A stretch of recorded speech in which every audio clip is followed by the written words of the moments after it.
Hello and welcome to episode 176 of Daryl Show Your Work. All right, so in this episode, I'll be conducting some file and artifact carving with a piece of software known as Foremost. But before I get started on that, I want to give a reminder to please check out INE for their cybersecurity training and certification offerings.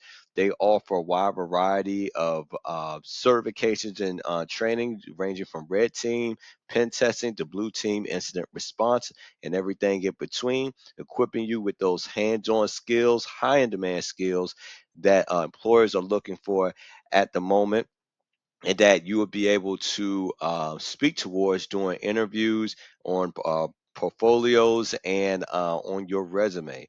So please go to get.ine.com/Daryl, and if you enter in INF 100 Brooks Tech at the checkout, you'll receive 10% off of any purchase except for the virtual live trainings. All right. So that link and promo code would be down below in the show notes.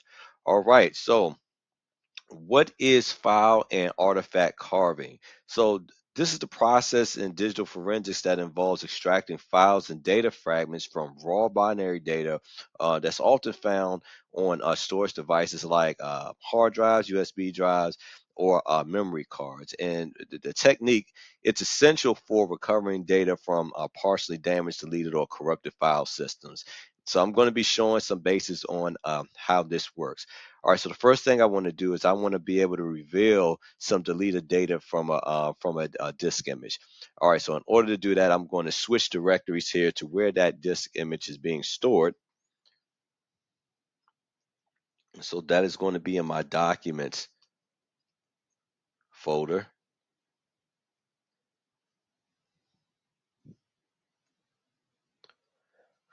All right, so I am going to be working with, let's see, let's do a list command here. I'm going to be working with an image file called recovered dot image. All right, so in order to begin revealing some of this information, I'm going to say strings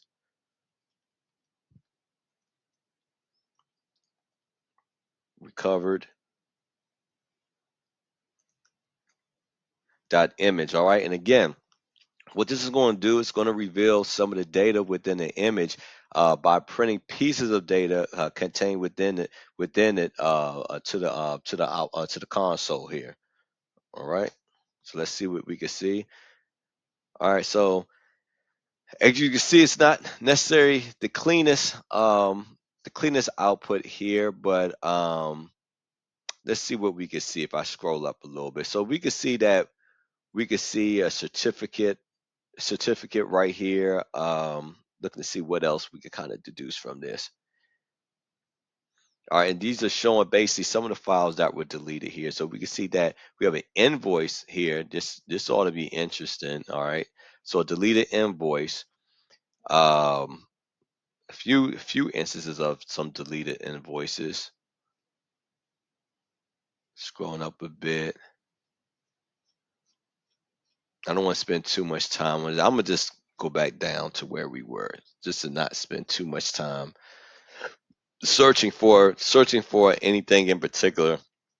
Just wanted to show what how that's pieced together, how we could view some of those files that may have been deleted from the system image that was captured.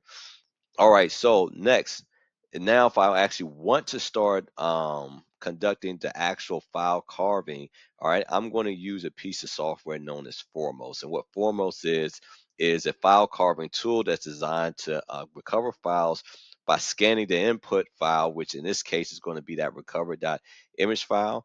All right, and it's for the predefined headers and footers, and that's going to return some of the information about the files that are being recovered here.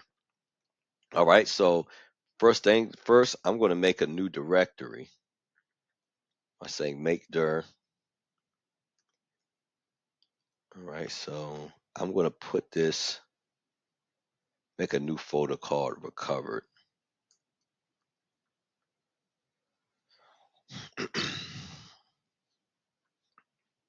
All right, so then now I'm going to actually run foremost. So that to do that, I just type in all lowercase foremost, then -I, and then now I'm going to specify the location of where the image file is, where in this case,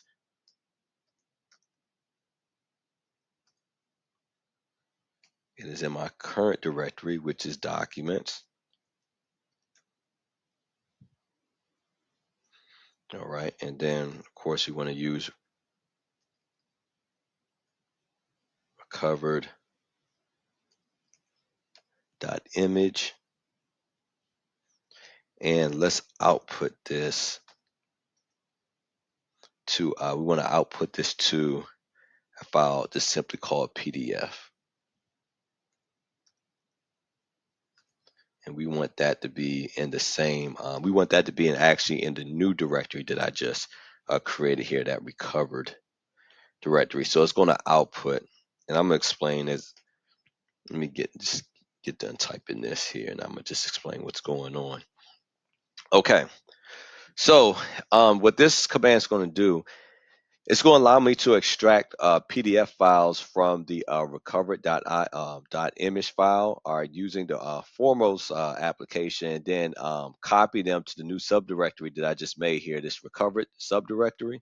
All right, and that output is going to be called everything. Well, basically, the output of that is going to be called PDF. All right, so well, actually, it's going to create a. Let me rephrase that. It's going to create a new subdirectory called PDF, and all the recovered PDF files are going to be a subdirectory under the recovered directory. And I'll show you what I mean. All right, so let's run that. Okay, so it looks like that should have been successful. Now, if I do a list command, all right, so we can see it's still recovered. Let me see if I try to, let's do list.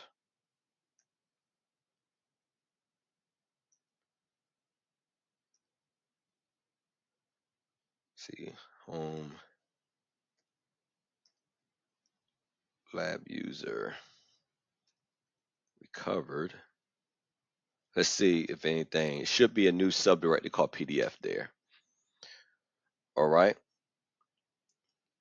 So we can see right here in blue that there is a new subdirectory there. All right. So then if I were to go one level up, and let's see what's actually in the new PDF subdirectory. All right, we can see that's one, so that we have one new PDF file that's been added there. Okay. So if I just wanted to read that, let's do cat PDF. Let's change this just to see what the contents of that PDF file is.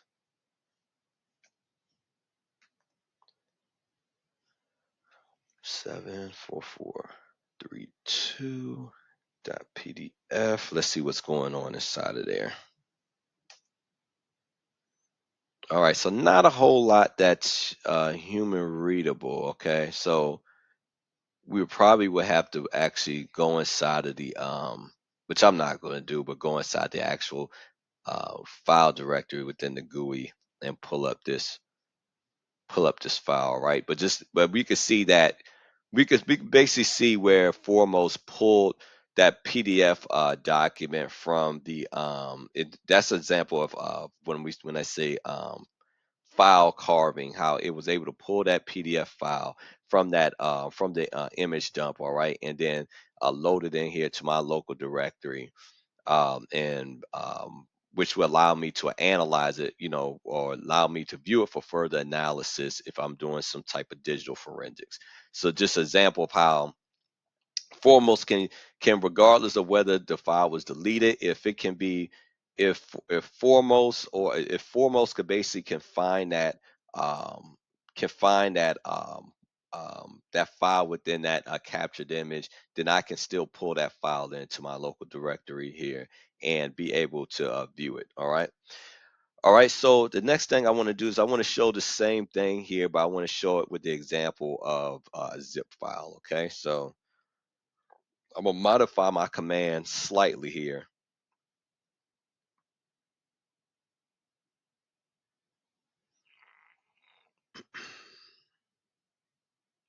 Make a new another new directory. Okay, so we're gonna name this one just simply recovered2. All right, and then same thing. We're gonna run a similar command here. We're gonna use foremost, except this time I'm gonna save the output to recovered2, and then we want that output to actually be a zip file.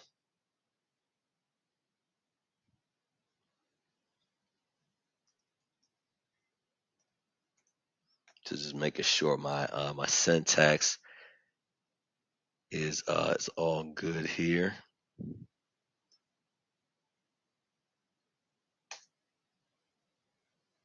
Ooh, okay. All right. So it looks like that worked. All right. So if I do, I'm gonna actually change directories this time. So let's switch to this recovered2 directory. All right. Now let's list it. All right. So we can see that zip subdirectory that I created is actually there. All right. And let's see. Let's jump one level up into that directory. All right, let's see what is there. So we have two files here, okay? So let's say I wanted to see what is in this first file here. All right, so I'm gonna just say cat 0263.176 dot uh, dot zip. All right, and that's going to show me that's well, no, that's not actually, because this is a zip file. So no, it's not going to show me. All right, so because it's compressed. So in order to actually view what's in there, I have to first unzip it.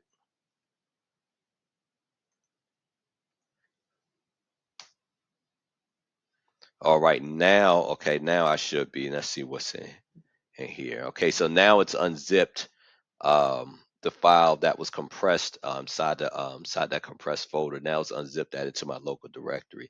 Now I should be able to, let's see if I can view that now. Say cat, and let's copy this.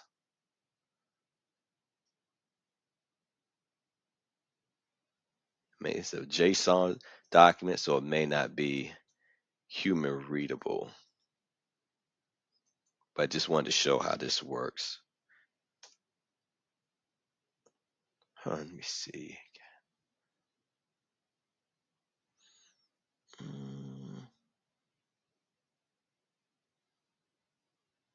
Yeah, may not be able to.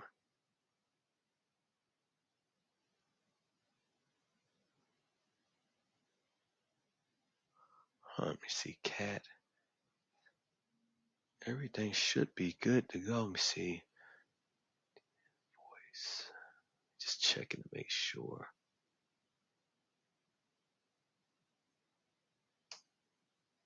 Yeah, I may not be able to view that from the command line. View that from the command line here, since it's a JSON document. But anyway, I mean, this shows that basically that what I was able to do is I was able to use the foremost file carving application here, and take the recovered.img file and pull these PDF and zip files from here, and then unzip it here to my local directory when it comes to the zip file, and which will enable me for to be able to look over these documents for further analysis. So JSON usually it's human readable. I mean, excuse me, it's machine readable. So I would probably have to load it into some type of program or something to be able to read the output of the JSON file, And with the PDF file, I could probably, let's see, just interested, see if I go into actual files and documents here, see if I can actually pull that up. Let's see, where did I save the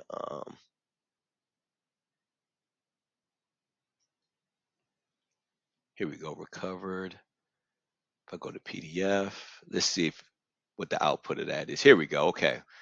So like for instance, this is the actual PDF file here that I loaded, was able to load from, but I'm not gonna download that. But just an example of the PDF file here that I was able to load from that image file. And again, so if I'm doing any sort of digital forensics, I'll be able to do some further analysis of any files that were found within the image file, whether they were currently being stored or they have a history of being deleted.